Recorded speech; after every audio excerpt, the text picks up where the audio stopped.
Do you get overwhelmed with anger? Like the anger just hits you and you might get a rush of feeling hot, an immediate out of control feeling, and then maybe you act out, maybe you run away, or maybe you just freeze. I don't know which one is your response to overwhelming anger, but they can all be due to a feeling of being totally overwhelmed by anger. So I have a concept for you that I think will be super helpful in learning to slow this whole process down, learning to understand why you get angry, and maybe not going to that overwhelmed place so quickly, and maybe not at all. But the concept to understand is that anger is a valid emotion. It's an okay emotion, and it's tied to self-preservation. The original reason that we were given this emotion of anger was to preserve ourselves. So it's a protective emotion. And if we can deal with it correctly, we can use it for that purpose without destroying others, without destroying other things or people or relationships. So similar to all of our kind of self-protective emotions, they can be sometimes dictated by our amygdala, which is our fight, flight, freeze response. So if your anger hits you in a way that feels overwhelming, I would say your amygdala is probably in hyperdrive, and it's putting you into that fight,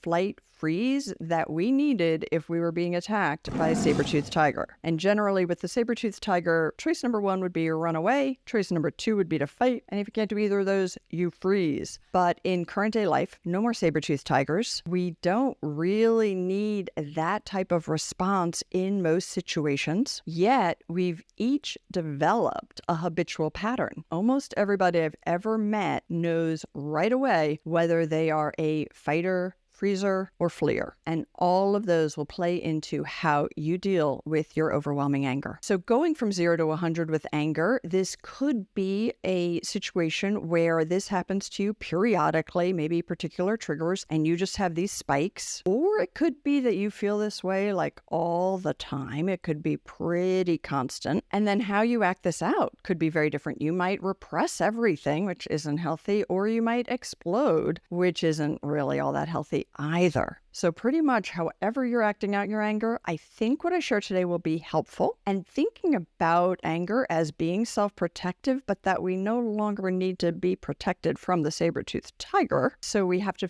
figure out different ways to use the signal of anger to protect ourselves. So if we listen to our anger in a compassionate way, it has a really good message for us. Generally, I would say we get angry for one of 3 reasons. One is it's not fair. A situation of constant unfairness makes us angry. And if we listen to it that way and we can respond rather than react, there might be a way we can change the system, change the injustice. There might be small things we can do, right? But there could be ways to respond if that's the message. Number 2 is that we get angry when we're hurt. So in another video I have that I can link at the end of this one, I call this mama bear anger, right? You're going to hurt my cubs. I'm going to attack you, right? Anger protects us from being hurt. Now, many people who have overwhelming anger don't even register the hurt. Their feelings might get hurt, but they move so fast to that anger, they're not aware of it. But there's very often hurt feelings underneath the anger. And this could also be anger if you're going to hurt my loved ones, or you're going to hurt me, or you're going to hurt a part of me, right? So when we get that signal, that's valid information that we're getting that our feelings are being hurt. And if we can respond reasonably and not overreact, we might be able to address it. And the third message in anger is that our boundaries are being violated. It's a little bit related to some of the others, right? But if somebody crosses a boundary, let's say we've asked them not to bring up a particular topic that we're sensitive about in front of others, and they do it, we're going to be angry. They crossed a boundary. If they do it a second time, we're going to be really angry. And if they do it a third time, boof,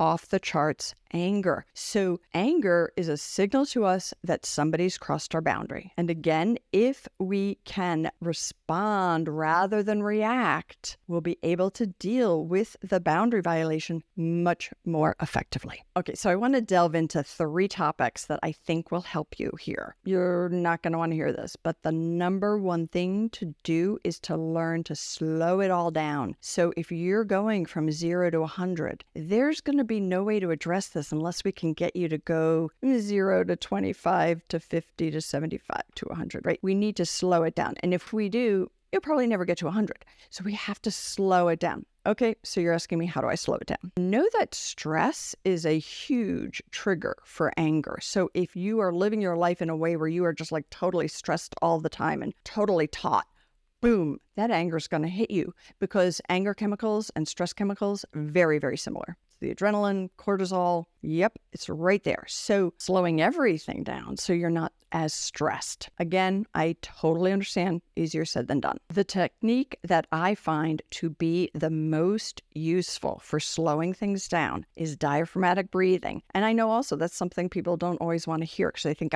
breathing's not going to solve my problem. But if you really learn to diaphragmatically breathe, you will be calming your physiological system. You will be able to keep your whole brain online. If your amygdala is driving the show, right? That fight, flight, freeze response driving the show, everything else shuts down. What I say is like, that's part of our reptilian brain, and reptiles will eat their own babies. So not good for relationships, not good for our health. And diaphragmatic breathing, you carry it with you everywhere, easy to do, can do it, people won't even notice. Be conscious, practice it regularly. I have a video on it, a link, but there's tons of videos on it. Highly recommend. Use it. And one way to use it, stop, take 5 and think. Something makes you angry, stop, count to 5 or do 5 diaphragmatic breaths and let yourself think. Most situations you don't have to respond like totally immediately to, and bringing it down will help you respond better. My second suggestion, we have to stop being afraid of anger. It makes sense to be afraid of other people acting out their anger, right? Or if our anger makes us act out, being a little cautious about that acting out makes sense. But the emotion of anger is different than what you do with it. We don't have as much trouble differentiating the emotion from the demonstration of that emotion with other emotions, right? Like, we understand if somebody is sad, we kind of understand what that feels like, and maybe they cry, and then we see the outward manifestation, but maybe they're not a crier, maybe they don't really show it, and yet we can still understand they're sad. So we don't equate the two. We don't equate the feeling of sadness with the showing of or demonstration or what you do with that sadness. We don't put those together. For some reason, people have a really hard time grasping that they can feel anger and that is separate from what you do with that anger. So again, whether you flee or freeze and repress or go into a rage, that's what you're doing with your anger, and that is separate from the emotion. So we have to understand that and stop being afraid of the emotion. Look for the messages in it, right? Which I went through. Look for the meaning. Look for, what is this telling me about the situation? And then what can I do about it? What's in my best interest here to navigate this? And another thing here about really developing that relationship with your anger, with not being afraid of it, with beginning to understand it, is that as you do this, you will begin to see the difference between anger and resentment, right? Anger is a bit more of like a spike. Something happens. Resentment is that, ooh, they always do this. I know they always put me down, and I know I'm going to see them and they're going to put me down again. That's resentment. It's not actually anger. And then there's irritability. Irritability is kind of like a low level of constant kind of irritation and dissatisfaction that's a little bit angry, right? But as we develop the ability to read into this emotion, we'll begin to see all these sort of different manifestations, related but not the same. And we can look into, okay, what is that telling me? What am I not accepting in this situation? And I do a number of other videos on anger. So we'll have a playlist that we can give to you, or just in my channel, just put into the search bar anger and you'll get a bunch of them. All right. The third thing I'd love for you to dive into is whether anger is a habitual emotion for you or not. Is this a frequent feeling? Do you frequently feel either, and it could be shut down by anger, or it could be exploding in rage, or it could be that constant irritation. But if you frequently feel anger, it's probably what I would call a habitual emotion. And habitual emotions are those that we are more comfortable with, even though we don't like them. I'm not saying we like them. I'm not saying they're comfortable. We're more comfortable feeling our habitual emotion than we are feeling the deeper ones. So as you go into that and you explore that, you will be able to get in touch with what feelings is that anger covering up.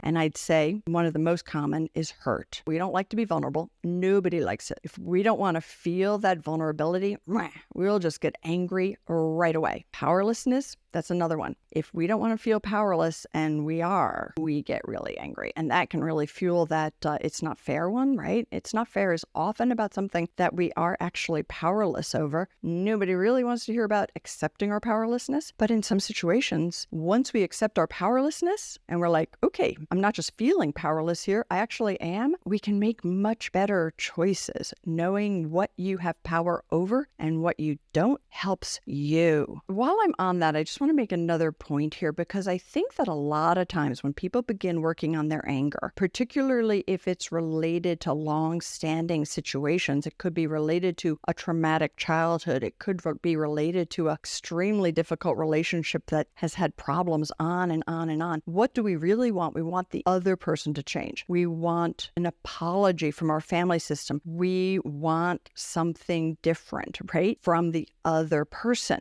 Makes total sense. I agree with it. It'd be wonderful if it could happen. But if it's not going to happen, your life will be negatively impacted by not understanding that and then deciding what's next for you. So the reason to work on your anger and to calm it down is for you. It's not for the other person. So I know if you're working on this, you're probably also feeling overwhelmed by the amount of work, by the having to dig into these other unpleasant emotions. And it's likely there's also some negative core beliefs there that have been holding you up for a good portion of your life. So I do have a free PDF called Transform Your Negative Core Beliefs that can really help if you're working on how to get over this anger, how to be okay with my vulnerability or hurt feelings, and how to begin to express this and explore it. I think you'll find it useful. I'll put the link in the description to the video. Check it out. So the inner work for you is to dig deep, to accept all your emotions, to begin to love yourself no matter how you deal with anger. You are lovable. You deserve compassion from others and from yourself. And learning to express the full range of emotions can make life more full, more meaningful, and can help you feel more authentic and confident and even access joy. All right, hope this was helpful. Give it a like if you liked it, and I'll see you next week.